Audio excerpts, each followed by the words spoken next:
Lâu年花瓣菊多么夫妻，到那边农村，而且农村的生，而且边个可以开个。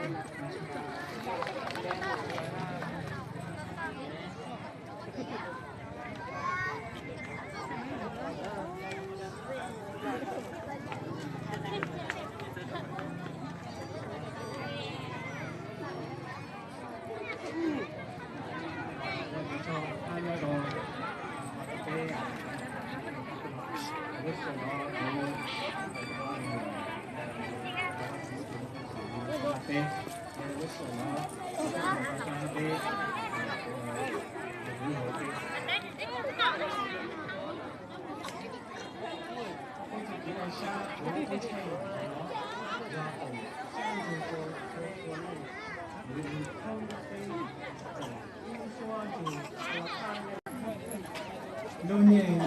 花瓣菊多么夫妻，到那边农村，而且农村的生，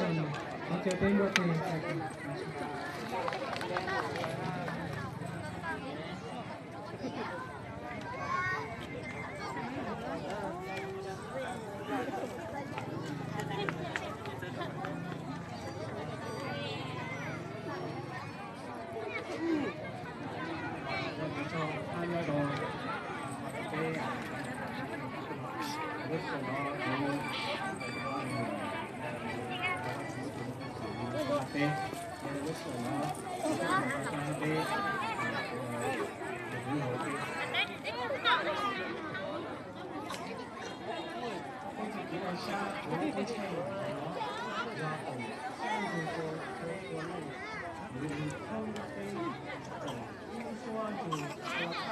Và chúng ta nhìn thấy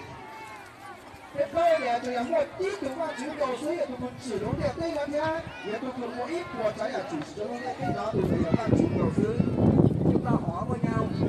không có nguyên nhân không thể nào đưa đến cái hậu quả. Bây giờ bây giờ cái hai đứa cái thì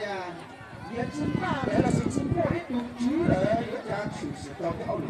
Không thể tự nhiên nó có ban ngày ban đêm, không thể tự nhiên nó có những núi non hùng vĩ, không thể tự nhiên nó có những cái giải biển